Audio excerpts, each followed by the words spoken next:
Well, thank you all very much for being here so timely, and welcome to the final event of the DGE Rollout program. DGE stands for Deep Geothermal Energy, and this is a letter to Europe, DGE for prosperous and CO2-poorer and North-Western Europe. We want to thank the representation of the North Rhine-Westphalia for having us here and hosting us here. We would like to have the project partners today to show what work they did on the development and the rollout of deep geothermal energy in this region. And we'll be talking about what deep geothermal energy can do for Europe, and also what Europe might be able to do for deep geo energy to make that possible. Now, if we go to the program.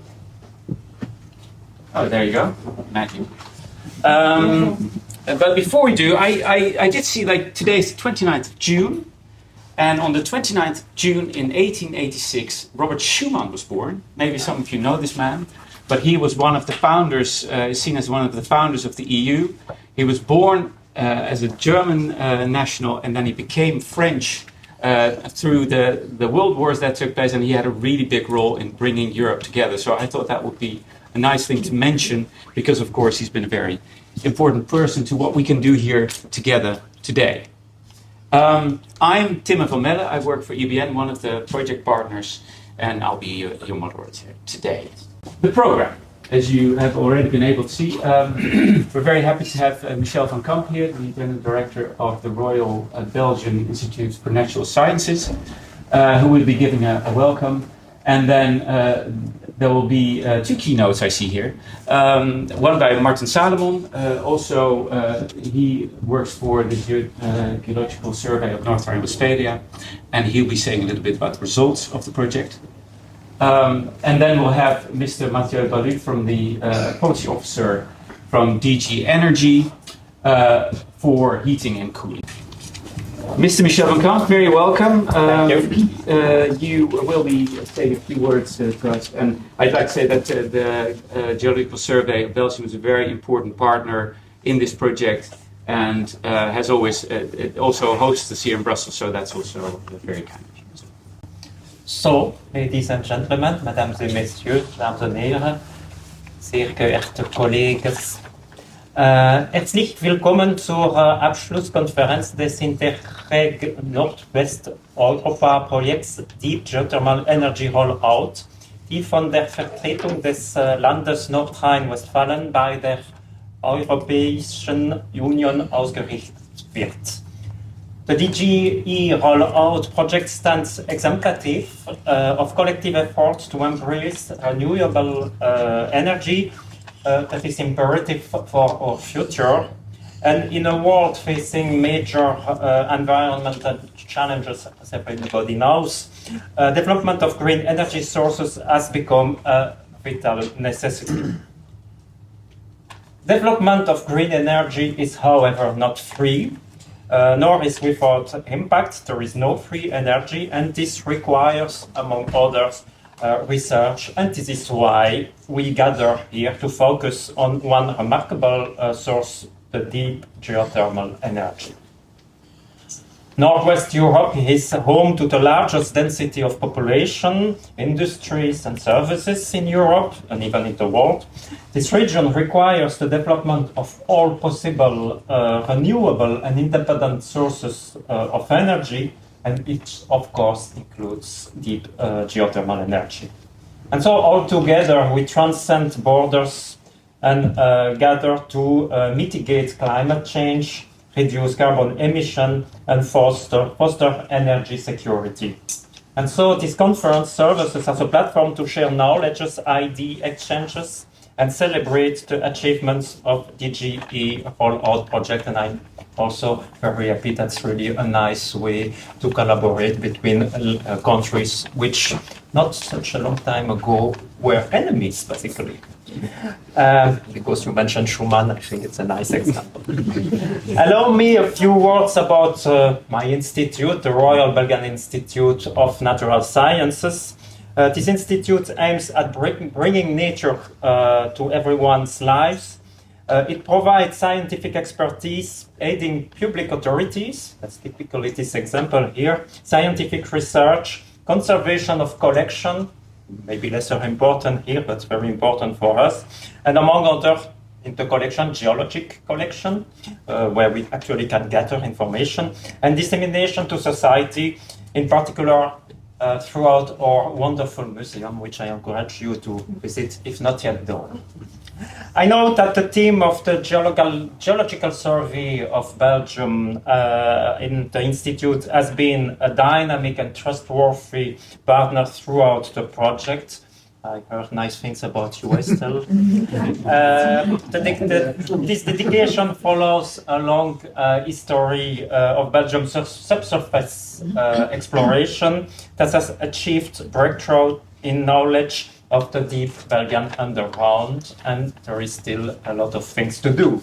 And so let me mention one remarkable example of those activities of the Geological Survey. It's the development of deep geothermal energy in the mid-80s at Saint-Guilain, close to Mons, which followed an exploration borehole made by the Geological Survey. And today, this geothermal plant in Saint-Guilain is perfectly working. And of course, exploration, mapping, and evaluation continue today for my colleagues throughout, for instance, and especially this project, DGE-ROLLOUT. Belgium benefits from a great geological richness, although it's a small territory. It offers a unique opportunity to travel in the past and to observe geological features which span an impressive time span back to 540 million years. It's not too bad. And my country is the home of famous geological cross-sections known as stratotypes, and which act as reference for geologists worldwide. And among those references, we have the geothermal reservoirs, in particular the one studied during this project, the Dinantian limestones, and the name comes from the city of Dinan, close to Namur, along the Maas River.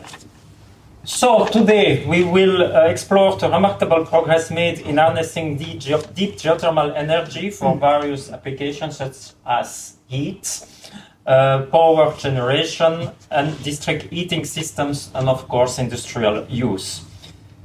This project has facilitated collaboration and innovation, forging partnerships across borders, and even putting geological maps together, which, like altitude, I'm a geodesist, sometimes still cause some trouble, I would say. And it's throughout a fruitful discussion and best practice sharing as today that we can hope that we will drive the geothermal energy sector forward. So, geology knows no border and is complex. We need to further invest in the acquisition of new data in the field of deep geothermal energy. Therefore, the collaborative efforts developed here in this project, DGE-ROLLOUT, need to proceed on the long terms, and in other words, we need to pursue our efforts. So, ich möchte der Vertretung des Landes Nordrhein-Westfalen, dem Geologischen Dienst des Landes Nordrhein-Westfalen, dem Team des Geologischen Dienstes Belgiens, des Königlichen Belgischen Instituts für Naturwissenschaften sowie allen Teilnehmern, die diese Konferenz ermöglicht haben, mein tief empfundenen Dank aussprechen. May this conference pave the way for a cleaner, greener and brighter future in Europe. Merci beaucoup. Now next we have Martin Salamon, Dr. Martin Salamon, who is the leader of the mapping division at the Geologische Dienst North-Rhine-Westphalia. And the Geologische Dienst North-Rhine-Westphalia has been instrumental in putting together the partnership that we have today. And he'll be talking to you about the results and the activities that we carried out in the last 5 years, roughly, for the DGE rollout program. Thank you, Timmer. I want to sum up the results of the DGE-ROLLOUT project. It's about promoting deep geothermal energy in Northwest Europe. Northwest Europe because it was funded by Interreg North-West Europe. Yeah, that's a highly developed region in Europe. And the main aim of DGE-ROLLOUT is to get a rollout on sustainable heat sources, to use sustainable heat usage in Northwest Europe. There is geothermal energy the best way. I think you can use it in a small scale, in a larger scale for district heating system, and that is what we would like to do with our project. I want to give you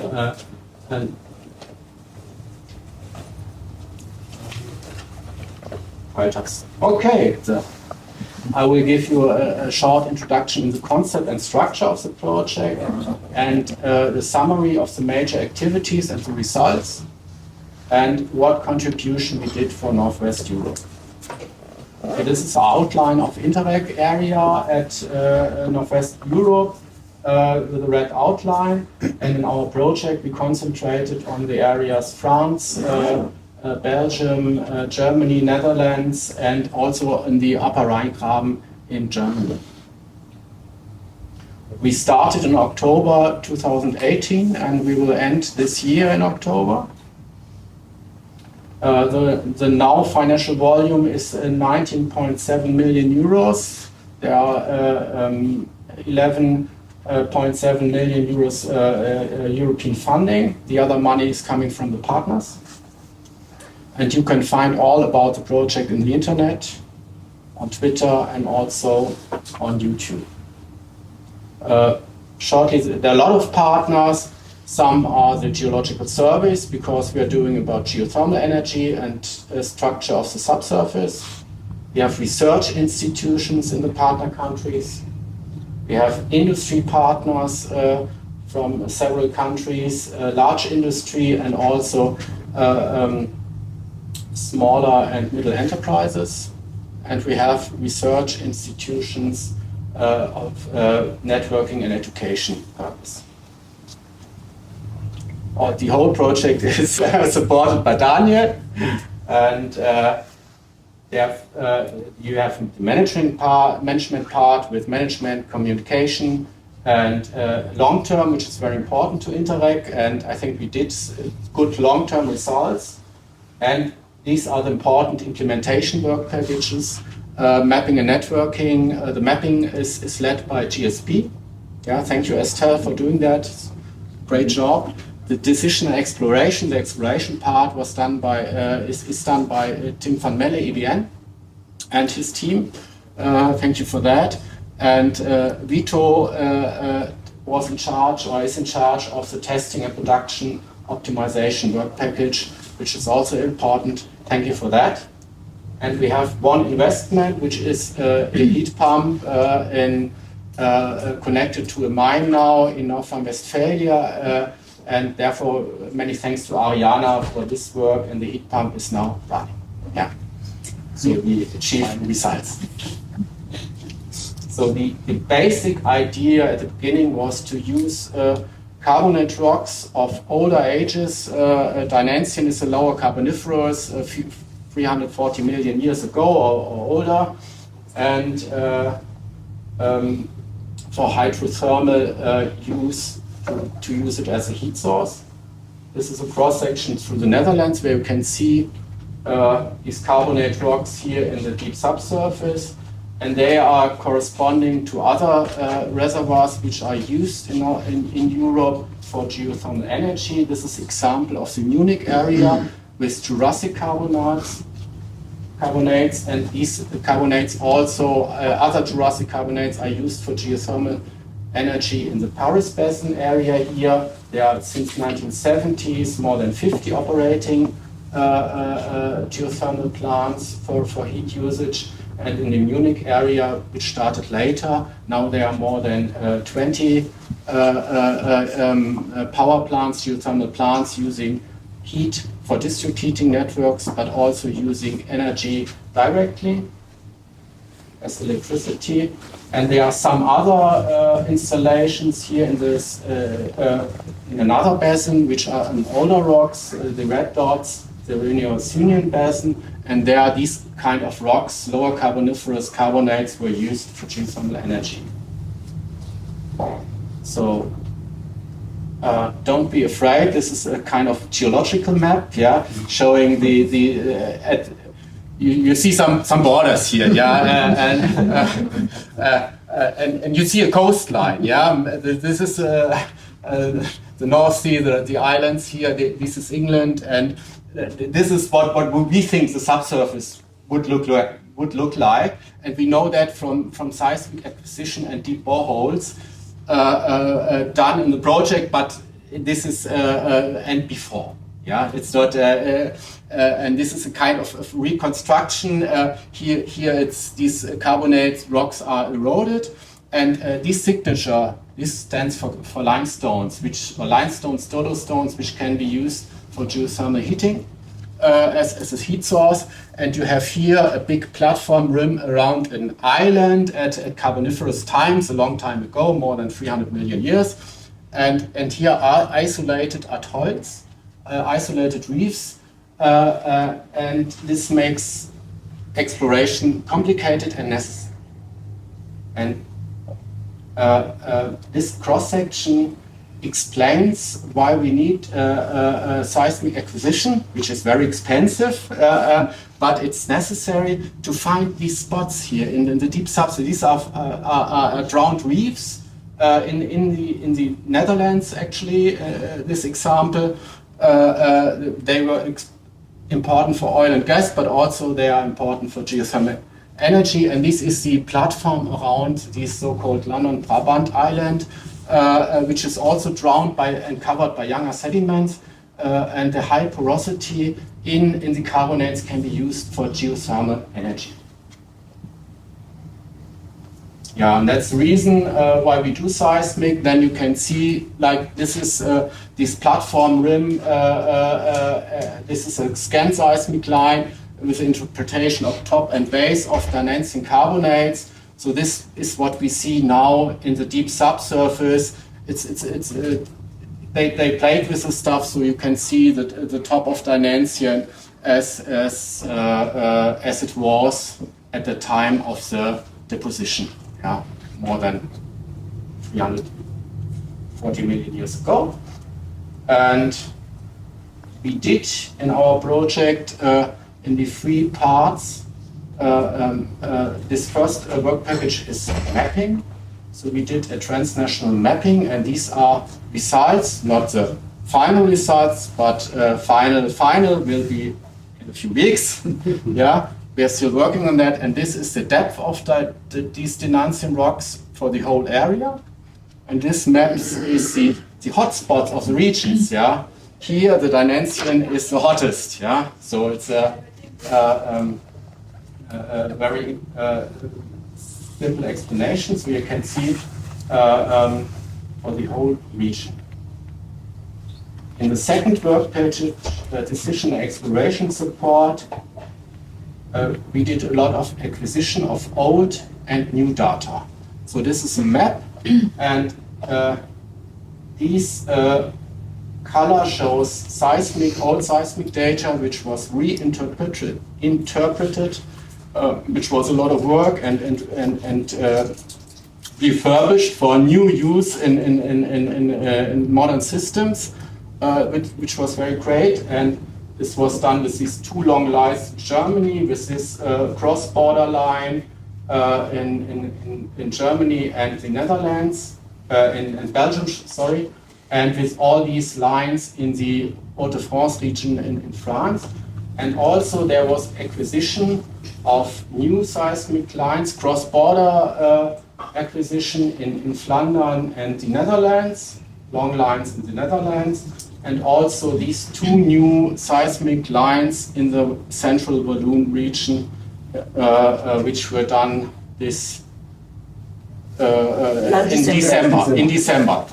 You finished Christmas, or yeah, okay, Christmas. So new results there, and we also use these data, these scan data in our project. What is seismic acquisition? It's like ultrasound for the Earth, so you get a picture of the Earth. For example, with these machines, they are sending signal into the Earth, and then you get these pictures on the left, and the geologists interpret them later, and you've got a system of faults, offsets on the rocks, and the border of the rocks. Yeah, the top and base for the Danensium, for example. Yeah. This was work package 2, exploration, decision and exploration support.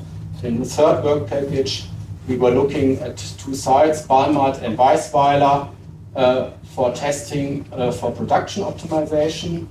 This is the example Balmard, deep drillings done in the years 2015 to 18, very deep into the Danensium, and now this is an operating system. You can see here the wells. They have a deep seismic monitoring well as well, and on the Vito internet site you can learn everything about this project. And in DGE-ROLLOUT, this testing phase was done and funded by Interreg. And the last work package is the investment work package. Here we have investment at Balmard and at Bochum in Germany. And in Bochum, there is the pilot site for DGE-ROLLOUT, which is the usage of an ancient mine, a very ancient hard coal mine in the Ruhr area, below the Ruhr University Bochum and the Fraunhofer Institute, and this is used as a heat storage, and the heat is coming from solar panels and solar collectors, and is stored in the subsurface and transferred to the district heating network of the university and also of the municipality of Bochum. And here you can see Ariana with her heat pump and all her installations, and now they are running. Yeah, and this is a part where we can actually, with exploration, you know more about the subsurface. You help other projects to develop, but with this installation, you can actually reduce CO2 during the project lifetime, and we're doing that right now. What are our contributions to Northwest Europe? So we now have a transnational harmonized map of the Danensium and also a map of the social economic potential. We have a hotspot map, and etc., all online on a web page, on a web tool, which was developed by Estelle and her team, supported by the Dutch Geological Survey. We have these reports on a legal framework, financial risk management, decision making for established geothermal, also available on this website. And as I said, all combined in this web application. In work package 2, we did 79 kilometers of seismic acquisition in South Limburg, 20 kilometers in the Netherlands, and 70 kilometers in the Walloon region. We did reprocessing of 170 kilometers of seismic line in France and Germany, and 300 kilometers in Germany. And we did a drilling program to get the rock properties and the succession in North Rhine-Westphalia with 4 drillings. A lot of measurements and analysis.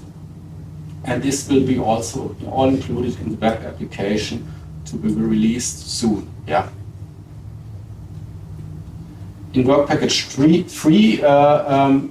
the testing and production optimization work package, we had a major improvement in the handling of the energy site Balmard with reservoir properties, production strategies and techniques. We have a major knowledge on subsurface geothermal storage at crystalline rocks done by the TU Darmstadt. And we have major preparations for a drill site at the lignite power plant in Weisweiler, which is in North Rhine-Westphalia. It's a fossil-fueled lignite power plant, and the idea is to use their geothermal heat in the future to fed the district heating network depending on that power plant. And there are feasibility studies of 2 geothermal sites in Flandern completed. We already reduced CO2 emission in our work package investment. It's now running since how long? Since 2 months. We are reducing CO2, which is great. And we also contributed on the rollout of deep geothermal energy in North-West Europe. There are, since the project, 14 new geothermal installations have been commissioned in that area, and there's a lot of support I think in every partner country on that topic now,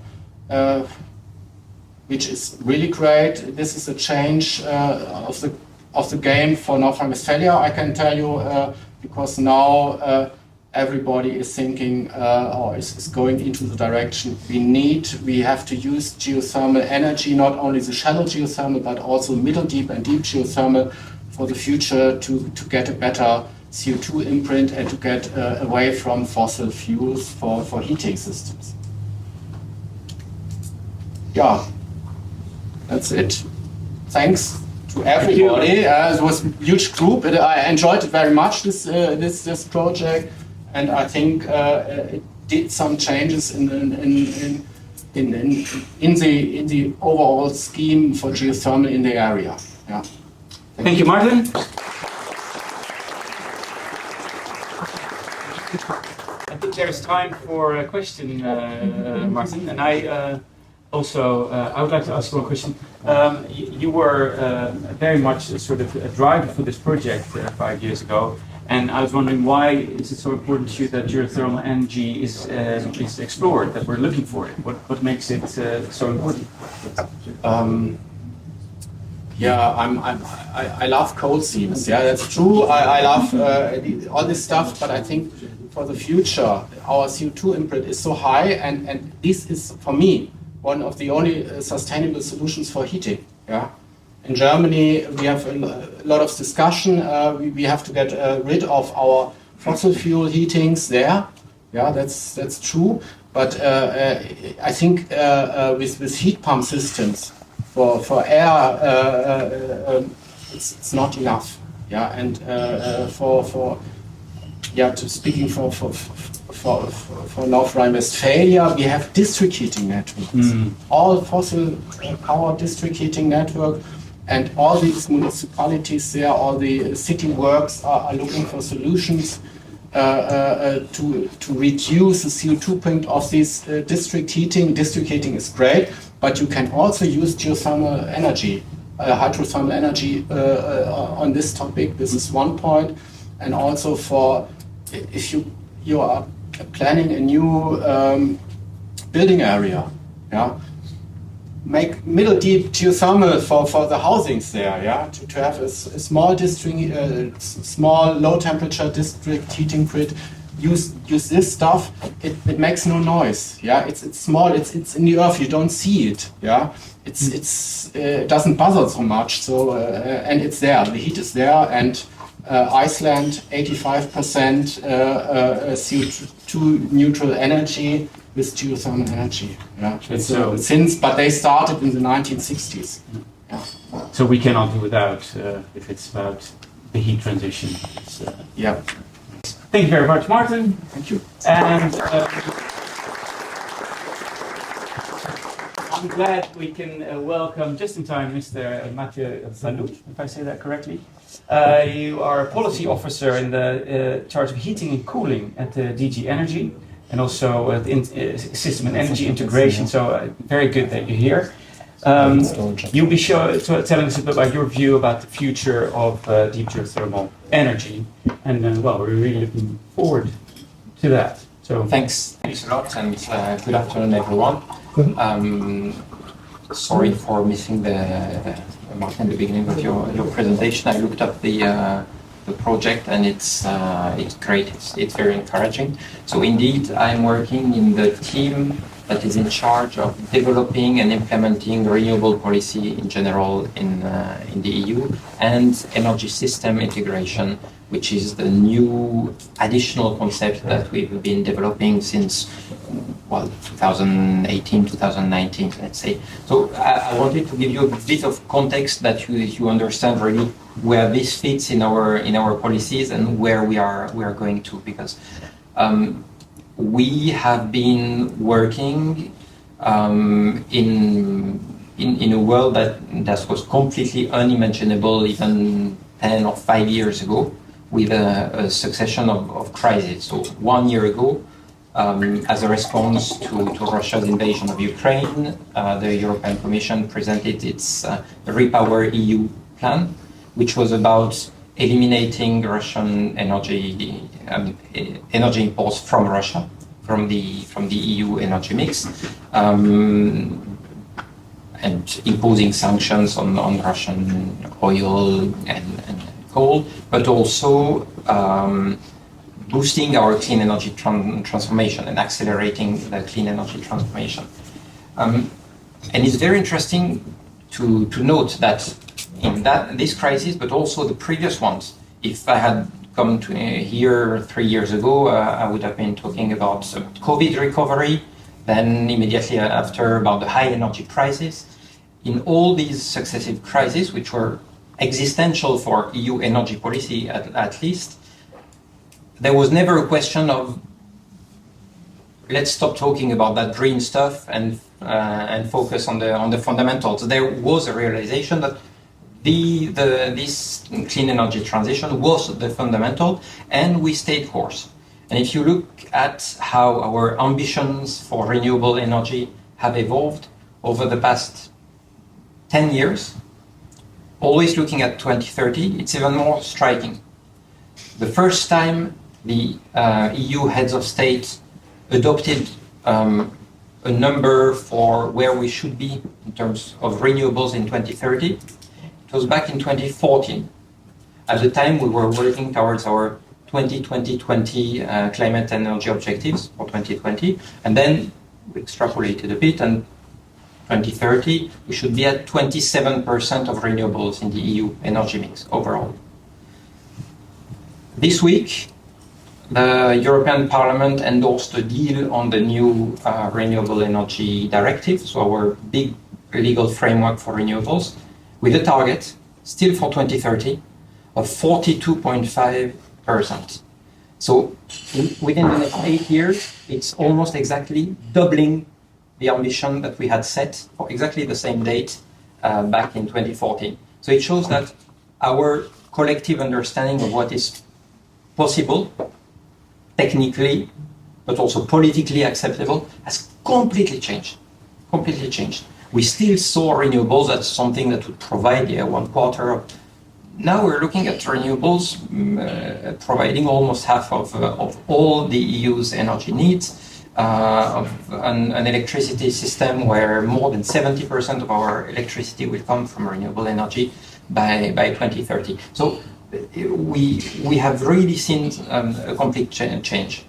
The change is due to, of course, the falling costs of renewables, first wind and PV, more recently the boom of heat pumps. So it makes it easier, and we have to be ahead of the curve. It also comes from a better understanding of what the energy system of the future will look like, and new solutions that we did not have 15 years ago, let's say. So now there are some dead ends of climate action, some heavy industry for which there was possibly the magic of CCS that would one day happen, but now we have reasonable prospects with renewable hydrogen, for instance, to decarbonize some sectors. We know much more how to manage an energy system with very high levels of variable renewable energy. We know how the heat system with thermal storage can interact with the electricity system. So it's a combination of those factors that made us realize that we can go much further, much faster. And we overachieved our 2020 renewables target. But when we say that, we can also say that it masks one part of the truth, which is that we've made big progress on electricity, but heating and cooling, which represents half of the EU's energy consumption, is still mostly based on fossil fuels, and the relatively small share of renewables that provides heat is mostly biomass. So in practice, modern renewables and non-combustion renewables are still very small. We have not delivered there yet. So this is what we have been working on under this current commission. So at the moment, what we are seeing is the impact of the previous legislation, the legislation already in place. But under the European Green Deal, we have proposed and finalized, in the case of the Renewable Energy Directive, new proposals to address these remaining aspects. The fact that in transport, in heating and cooling, not enough progress has been made. The fact that we know much more about energy system integration, but we now need to work on the business models, on how to make the markets work well with that future model. The fact that the future energy system will be much more decentralized than today. The fact that we want to give citizens much more ownership of the energy they produce. We want to create more at local level and so on. Accelerating the permitting, addressing the big bottleneck, which is that projects can take 5, 6, 9 years to come up and be connected to the grid. So this is what we have been doing over the past few years. With the new Renewable Energy Directive, we will have, for instance, elements on permitting, with member states having to map the renewables resource and establish renewable energy acceleration areas, and also simplify, accelerate permitting. There's the assumption that renewable energy development is of overriding public interest, to preempt a bit some of the opposition. Of course, keeping the sound environmental impact assessments and making sure that it's not detrimental to nature protection. Then there are elements on heating and cooling specifically. So new targets, more ambitious targets, for the first time also binding national targets for growing the share of renewables in heating and cooling. District heating and cooling, and that one also is being really reinforced with, again, mandatory targets for the share of renewables used in district heating and cooling, but also trajectories. So we define the efficient district and cooling system, which is the one that can get green finance, which is the one that can really be supported. And that notion of efficient district and cooling system is defined in terms of how much renewable energy and waste heat is used in the system. And that definition evolves between now and 2050 under the new Energy Efficiency Directive. So regularly, every 5 years, you will need more renewable energy and waste heat fed into your system to be able to call yourself an efficient district system. So this is the way that we are trying to use those existing systems that are great in terms of efficiency, that allow the system not to rely on individual heating solutions, to put less burden on the electricity system, but convert them all to the use of renewable energy. And we will require also that the flexibility services that those systems can provide are assessed and are taken into account when the system operators are planning the electricity grid. This way we make sure also that we don't have to expand the grid or the electricity production in ways that would not be necessary, because some elements can provide renewable heating and thermal storage. We are also promoting heat pumps. So we are currently developing a new action plan on heat pumps, and it includes large industrial heat pumps, heat pumps for industry, heat pumps for district heating as well. And there we're looking at financing, we're looking at skills, we're looking at the manufacturing. Those are the bottlenecks that we have identified at the moment. Skills, the manufacturing capacity. So renewables are central to the EU's industrial strategy. There's a new Net Zero Industrial Act that has identified a number of sectors, including the geothermal sector, to really accelerate also the industrial capacity and make sure that for all these renewables, our development is combined with an industrial base. In the EU, jobs in the EU, it's part also of that resilience and sovereignty policy that we're developing. We are also boosting the use of renewables in industry as well, which is of course very relevant for in your case. So, where does deep geothermal fit in all of this? I mean, very clearly, with all the new targets, we're creating a very clear drive for investors in general, which has a credibility because we achieved the previous targets. So it has been demonstrated that the targets work, that we are serious and member states are serious about delivering. And here we have a clear pathway, which is at least doubling the pace of deployment of renewable energy in general. And it's a prerequisite if we want to achieve our decarbonization targets. And in that future energy system, geothermal energy can provide services that almost no other technology can. We are looking at a system where not only the electricity production will be based on variable production from solar, from wind energy with very big shares, but also more and more of the energy uses of today will be electrified. So size of that electricity consumption will increase considerably as well. And we know we're working on how to manage that, but you still need flexibility, you still need elements to provide some base load and some stability, but also whatever you can put next to that electricity system to reduce the load, to reduce the amount of electricity that your heat pumps will need to use, to reduce the need for individual solutions, to provide flexibility, to absorb some of that electricity into thermal storage as well, is absolutely necessary. So for that energy system of the future, the role of geothermal is really essential.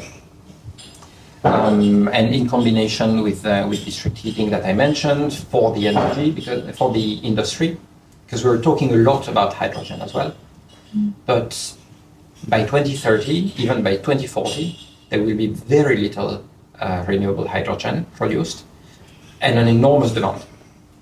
But it's not a demand for hydrogen, it's a demand for an energy content, it's a demand for a certain process temperature. Much of it can be also provided directly by direct heat supply. Anything that can lighten the burden on the side of electricity consumption and of the need for hydrogen and new renewable fuels is essential and has a central place to play there. So how do we try to make that happen on the policy side? Because clearly, at the moment, there are challenges for the deployment of geothermal energy in the EU, and it happens mostly on a project by project basis. We know challenges related to de-risking. We know the challenges related to data availability as well, and it's great to see projects of this type. So we are talking with the industry first, obviously. We are working with member states on the integrated planning. So our legislation is also including more and more requirements on the integrated planning for the energy system, not only for electricity, which has been the case traditionally, but also mapping the heat resource and heat demand and connecting the two more and more.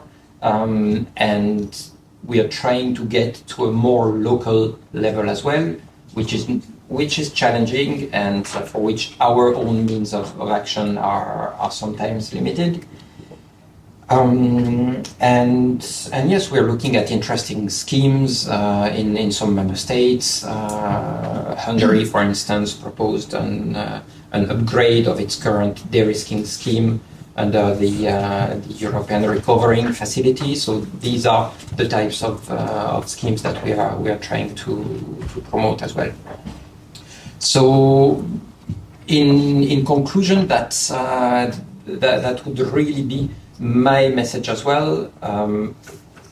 Any feedback, type of best practice that you can get back to us, either directly from an industrial perspective, from member state practice, but also messages that you can feed back to national authorities are very useful, because there's very few of us sitting here with pretty limited knowledge, so we really need the relays.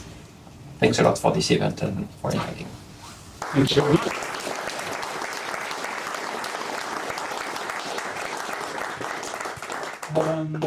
Mr. Thank you very much for that. I really like the way you set out, starting from broader and then going down to heat and then going down to geothermal. And then I was thinking, okay, but what you're going to do? And you even went there, and also your question to the community, like, okay, tell us a bit more about the peculiarities of deep geothermal energy, which is exactly what it is, because it is a renewable energy source, but it has some peculiarities that need a different approach. Do you mind if we take a few questions maybe for you? Sorry. Because I think there might be some. I don't know. Is there any? Please, you in the back. Thanks very much. You mentioned the heat pump action plan of the EU. Will that action plan make it clear that geothermal heat pumps or hydrothermal heat pumps should be promoted in priority as opposed to air source heat pumps? Or will you give a bit of it to everyone, so to say, without taking a stance? It covers everything. The objectives of the Repower EU plan are only for hydronic heat pumps. Which is the number, the reference number.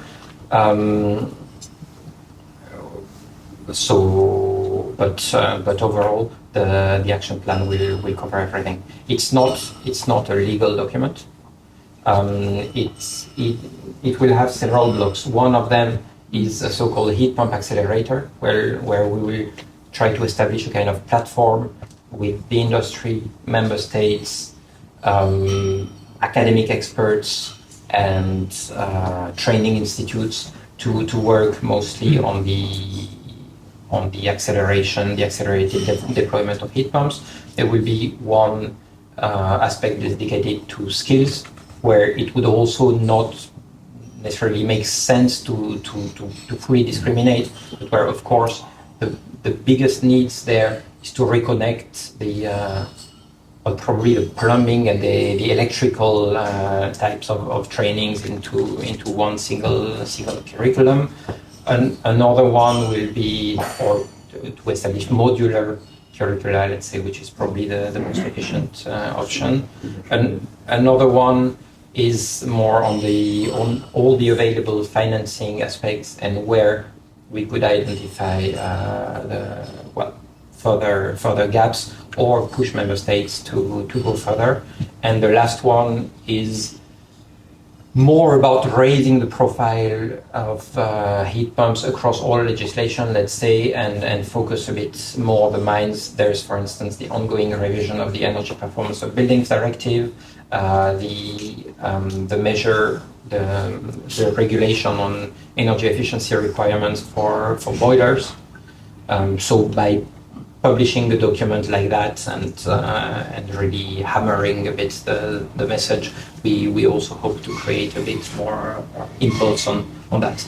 But it's all encompassing, and it's small and large as well. I know where you come from, and well, you insisted a lot on flexibility, and air source heat pumps offer absolutely no flexibility. In contrary, they are just a burden on the whole energy system, whereas heat pumps used in combination with district heating and with biomass or geothermal do offer that flexibility that's so essential. So this is why I'm asking. The flexibility is rewarded in other ways. So in the current revision of the electricity market design, we're opening the access to markets to flexibility resources. So the concept would be not in a technology specific way, but to allow more and more all the demand side assets to be rewarded for providing flexibility to the system. One for the break. Boris, you had a question? Yeah. I'm industry, or we are industry partner in this project. I'm from DMT TUV in Germany, and I was very impressed about what you were talking, what you were saying, because this is exactly our mindset. Many things we found out with this project. One thing, did you make a simulation and where about the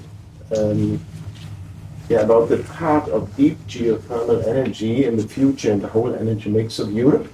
Is it 1%? Is it 10%? Where do you see this just about? We have a limit. So our modelers are currently working on the projections. We have a limited breakdown.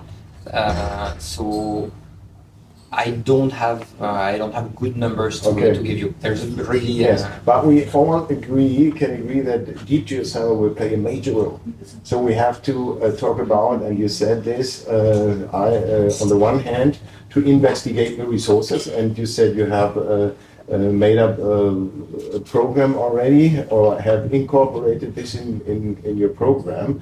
I would like to know how you, from the EU side, can encourage the nations in Europe to invest more in investigation, ground investigation of the deep geothermal resources on the one side, and on the other side, once we know all these resources, we must come from a few heating plants to hundreds, thousands of heating plants, and this would mean industrialization of the whole process, of the whole thing, breaking down from 10 years development time to 3 years development time.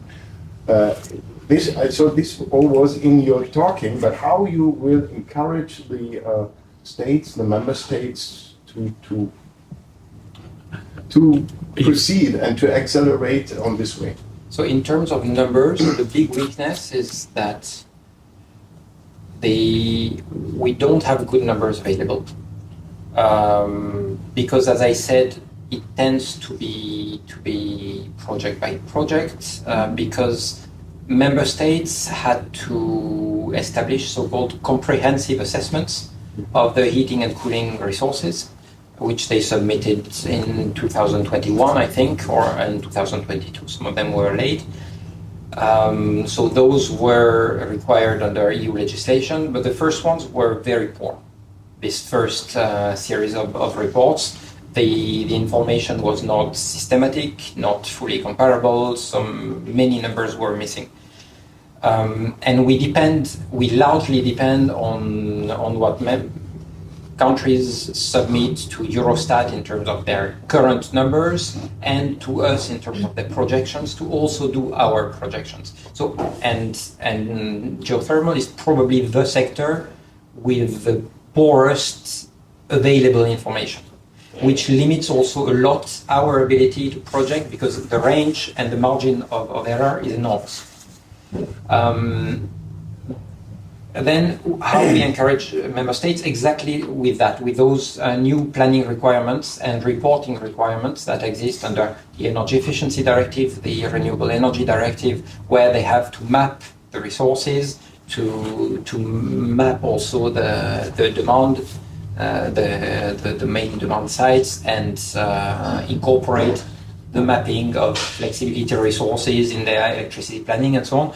We keep adding new requirements, which makes it very complex also for the national administration, and who themselves don't necessarily have all the data. So fundamentally, it also comes down to that, a lack of good systematic data on which to base our work. Thank you. Thank you. Yeah, can I add on that? Because my question was actually about the same issue.